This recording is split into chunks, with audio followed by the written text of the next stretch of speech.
My mother-in-law locked me in a bathroom during labor to stop me from stealing the spotlight at her daughter's wedding. I woke up in the hospital later. 2 weeks ago my husband, Richard Rick III, and I, 29, welcomed our daughter May into the world. We are certainly thrilled to have our first child. Our lives have been extremely hectic as we adjust to being parents. We are doing our best, but it's a difficult shift for both of us. Due to the events surrounding May's birth, we've been unable to get much assistance, and I don't think I'll ever be able to forget it. It was one of the most horrific events of my life. Without my husband's prompt assistance, I believe I would have passed away. Since May is the family's eldest child, I think we should be kinder to her despite the terrible incident. But I'm not sure. All these hormones and infant responsibilities are impairing my judgment, which is why I've turned to Reddit for assistance. Please be patient with me as this narrative may be lengthy and involve many characters. Rick's sisters are Emma, 28, and Anna, 24. They are both younger than him.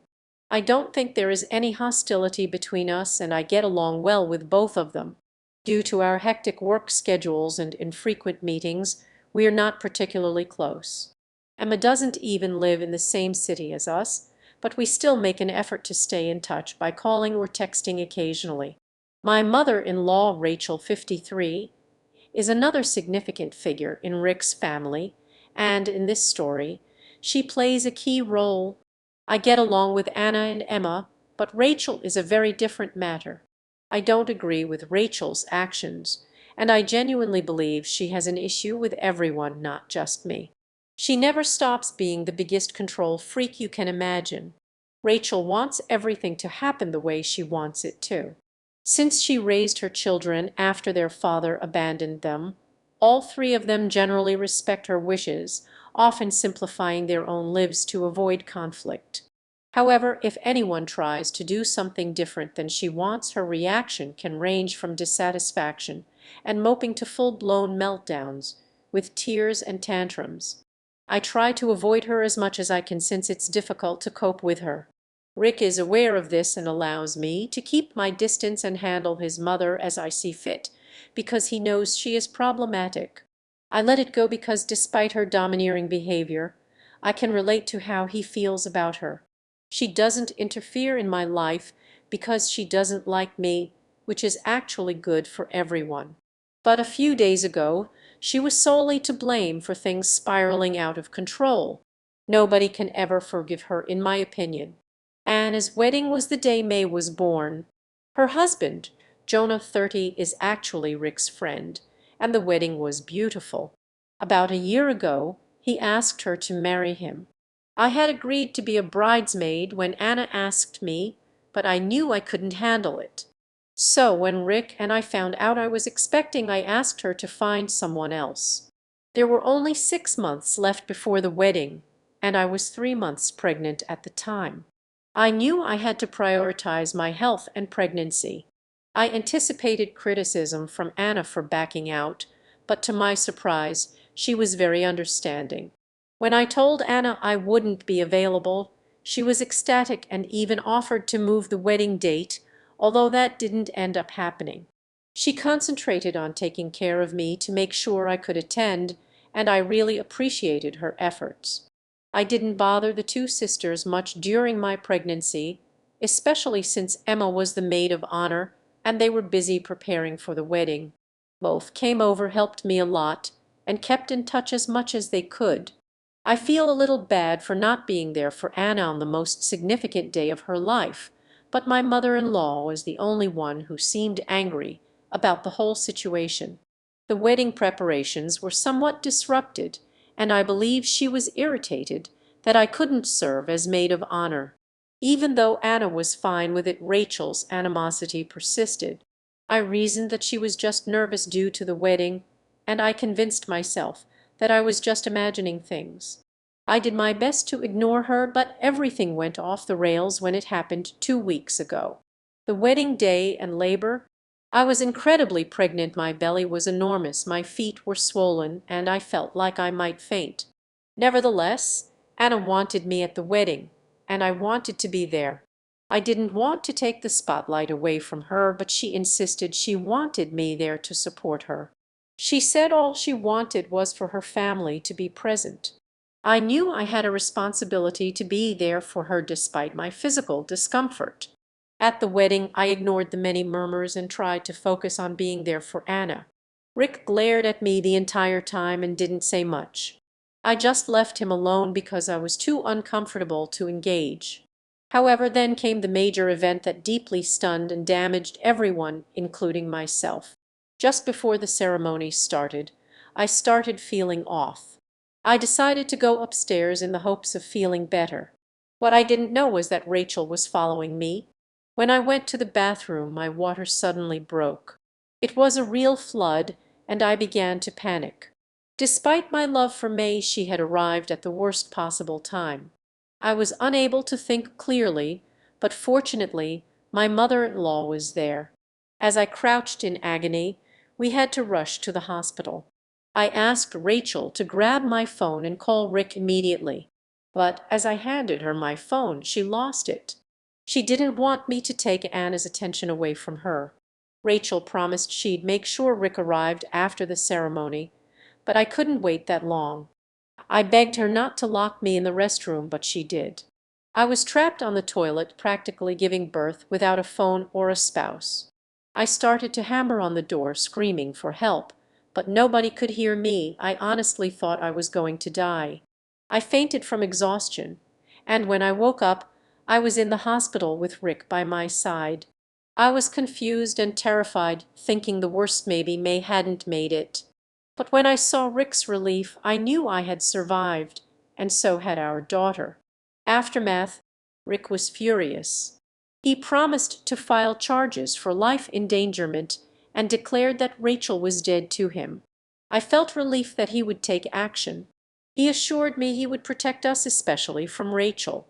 I also told him I would never allow her near May again. A few days later, after we returned home with May, Rick informed me that he had spoken to Rachel. He was firm with her, stating that she would never be allowed in May's life again. Rachel broke down, claiming she didn't deserve this, but Rick was resolute. He told her that everything she had done for them didn't give her the right to interfere in our lives. He even told her that her financial support from him and Emma would be drastically reduced. After the confrontation, Rachel's behavior worsened. She began sending irrational, melodramatic texts claiming we were punishing her and that we were being cruel for denying her access to May. Eventually, she admitted that she was jealous of May for stealing the show at Anna's wedding, and she felt replaced by the unborn child. Update: legal actions and family division. Rick and I decided to get a restraining order against Rachel for the safety of May and ourselves. Emma consulted a doctor, and Rachel was diagnosed with generalized anxiety disorder. However, Emma couldn't deal with Rachel's behavior anymore and distanced herself. Rick and I have made it clear that we no longer want any interaction with Rachel. Although Rachel claims she was trying to protect Anna, her actions have made it clear that she is unsafe. We are focusing on keeping May safe, and our family is slowly healing. Rick's decision to stand by me has only strengthened our bond. I never expected this situation, but I'm thankful we're all safe. I hope this is the last update I need to make. Rachel's actions have shown us who she truly is, and there is no place for her in our lives. It's been a few months since I last updated, and I can hardly believe how much life has changed. May, our little bundle of joy, is now 5 months old. She's growing so quickly, and every day is filled with more love and more challenges. Rick and I are both adjusting to parenthood, though I think I can speak for both of us when I say we never expected it to be this overwhelming. But then again, we didn't expect our lives to be this chaotic from the start either. In the weeks that followed the birth, I still remember the terrifying night I almost didn't make it, trapped in that bathroom by my own mother-in-law. The fear I felt that night has been haunting, and I know it's something I'll never truly forget. I can't fully describe how it felt to be so close to the edge, with nothing but my own panicked breaths and the aching fear of losing May, I wouldn't have made it without Rick. I don't know what would have happened if he hadn't come to my rescue when he did. Thankfully, after the hospital and the intense emotions of that traumatic experience, I was able to focus on the most important thing, our new baby girl. The joy I felt when I first held her was unparalleled. May has been the light in our lives, even in the hardest moments. But it hasn't been without its difficulties. Rick and I are still adjusting to the sleepless nights, the constant feeding, and the never-ending worries that come with being first-time parents. It's been a learning curve, but we are doing it together, and that's what matters. As for my relationship with Rick's family, things have remained tense. The drama with Rachel hasn't gone away. After the restraining order was issued, we hoped that it would put an end to everything, but it didn't. Rachel didn't take it well. In fact, she seemed more determined than ever to try to insert herself into our lives despite the very clear boundaries we've set. Her behavior has only confirmed to us that we were right to distance ourselves from her. There was one particularly upsetting moment a few weeks ago. Rick and I were out running errands, and when we came back to our house, we found a note stuck to the door. It was from Rachel. She was asking for forgiveness, claiming that she had been misunderstood and that she just wanted to meet May. The note was full of emotional manipulation, but the thing that struck me the most was the sense of entitlement in her words. She made it sound as if we were the ones who had wronged her, not the other way around. It was chilling to see how little she had changed, how little she was willing to take responsibility for her actions. That night Rick and I talked long and hard about it. He was still furious, and honestly so was I. I didn't want to even entertain the idea of letting her near May again, not after what she did to me that day. Rick agreed he was unwavering in his decision. He said that as much as it hurt, he was done with his mother. He wasn't going to let her manipulate him into giving her another chance, especially after everything that had happened. Since then, I've been doing my best to move forward with my life. I've been focusing on taking care of May and adjusting to this new chapter. Anna and Emma have been a huge support system, though I can't help but feel guilty sometimes. Anna's wedding was supposed to be such a special day for her, and I was devastated that I couldn't be the one to stand beside her as her maid of honor. I felt like I had failed her, and even though she insists that I didn't, it's hard not to feel that way. On the other hand, I can't deny how blessed I am to have a sister-in-law like Anna. She has been an incredible help, especially when things were at their hardest for me. I'll never forget how she showed up at the hospital with Jonah still in her wedding dress to meet May. The look on her face when she saw our daughter was priceless, like the whole world had finally made sense to her. And the photo we took, the one with Anna holding May in her wedding gown, is something I'll always cherish. It was a moment of beauty amidst all the chaos, a reminder that there's still love and happiness. As for Emma, she's been just as supportive. She calls regularly to check on us even though she's dealing with her own life and work responsibilities. I'm so grateful for her constant presence and the fact that she's there for us no matter what. I think Emma has a quiet strength about her. She's always the one to think things through, to keep us grounded when everything else feels out of control. But Rachel, I just can't bring myself to forgive her.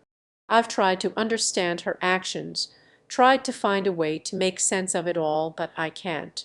She isn't the woman I thought she was. I used to feel some sympathy for her, especially knowing how much she had sacrificed for her children, but now I see things more clearly. She's manipulative, entitled, and she's willing to endanger others to get what she wants. I'm done trying to rationalize her behavior. When I think about how she treated me that day, locking me in the bathroom, it sends a shiver down my spine. To think that she would prioritize her own petty grievances over the safety of her daughter-in-law and grandchild is beyond comprehension. It's not something I can overlook, and it's not something Rick can overlook either. We've both agreed that she has no place in our lives. I know some people might say I'm being too harsh, that maybe I should give her another chance, but I don't feel that way. I've seen enough to know that people can't change unless they truly want to. Rachel has shown no real remorse for what she did. Instead, she continues to try to manipulate the situation to make herself look like the victim. It's exhausting, and it's not something I'm willing to deal with anymore. Rick and I have had long conversations about how we want to move forward. We've talked about our future, about how we want to raise May and what kind of environment we want her to grow up in. We both agree that we want her to be surrounded by love, by people who care about her, and who would never jeopardize her safety for the sake of their own selfishness. We've made a promise to each other that no matter what, the hardest part of all this has been the toll it's taken on Rick. He's had to make some really tough decisions about his family, and I know it hasn't been easy for him. He's always had a complicated relationship with his mother, but this situation has made it clear that he has to choose between her and me. He's chosen me, and that decision hasn't been an easy one for him. But he's never once made me feel like I was the cause of this rift, and for that I'm incredibly grateful. It's been a struggle, but we're getting through it together. In the end, our little family is everything. May is growing up so fast, and I'm trying to savor every moment with her. We don't know what the future holds, but we are determined to make the best of it. We'll take it one day at a time, and as long as we have each other, we know we'll be okay. As for Rachel, I don't think she'll ever truly understand what she's done, and I'm fine with that. I've let go of any expectation of reconciliation. She made her choices, and now we have to live with the consequences. I only hope that one day she'll realize how much damage she's caused and perhaps reflect on it. But for now, I'm focusing on the people who truly matter, Rick. May, Anna, Emma, and Jonah. They're my family, and that's all I need. This might be the final update for now. I don't want to dwell on the past anymore. I'm looking forward to the future, to seeing May grow up healthy and happy, surrounded by people who love her. That's all that matters to me now.